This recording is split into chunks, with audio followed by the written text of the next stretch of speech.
Vous êtes sur Info Live TV, merci de nous retrouver pour ce flash d'information. Le Premier ministre Ehud Olmert s'est envolé cette nuit pour Washington où il doit rencontrer George Bush au sujet de ce sommet prévu de longue date, la menace de guerre avec la Syrie, le dossier iranien mais surtout la crise dans les territoires palestiniens. Ehud Olmert a déclaré à ce sujet que la situation dans la bande de Gaza crée de nouvelles opportunités, mais a surtout démontré qu'un gouvernement composé à 50% de terroristes ne fonctionnait pas. Fin de citation. Et puis selon le Sunday Times, le nouveau ministre de la Défense Ehud Barak s'attelerait en ce moment même à la préparation d'une offensive terrestre de masse dans la bande de Gaza, en marge de la prise de contrôle de ce territoire par la milice terroriste du Hamas. Et puis Israël apporte un soutien discret à la présidence palestinienne. Tsahal a en effet autorisé certains proches du Fatah de Mahmoud Abbas, qui fuient la bande de Gaza, à rejoindre la Judée-Samarie en traversant le territoire israélien. C'est en tout cas ce qu'annoncent des sources militaires ce dimanche.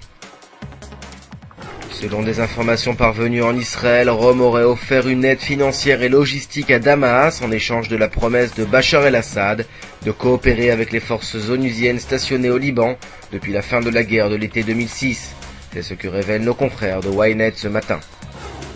Et puis les États-Unis auraient promis de reprendre leurs aides à l'autorité palestinienne. Washington aurait non seulement apporté son soutien au nouveau gouvernement palestinien, qui devrait prêter serment ce dimanche, mais entendrait renouveler l'aide économique apportée à l'autorité palestinienne. Enfin, un mot de sport pour terminer, le match de la dernière chance est avéré le dernier match pour la sélection espoir israélienne de football, engagée en Coupe d'Europe et qui a concédé un très douloureux 0-4 face à des Portugais en grande forme. Les Israéliens quittent donc la compétition. Votre programme sur Info Live TV, c'est le condensé en images de la semaine passée, avec au cœur de l'information, la crise dans la bande de Gaza. La suite en information sur Info Live TV.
Aujourd'hui, le monde entier parle d'Israël. Mais qui parle d'Israël au monde entier, en temps réel, en 4 langues et en direct de Jérusalem? Infolive.tv, la première chaîne de télévision internationale israélienne. 24 heures sur 24, 7 jours sur 7, suivez de l'intérieur l'actualité d'Israël et du Moyen-Orient. Des reportages, des interviews, un grand journal et des flash infos en images dès que l'actualité l'exige. Infolive.tv, votre regard direct et vrai sur l'actualité d'Israël. Retrouvez Infolive sur internet www.infolive.tv.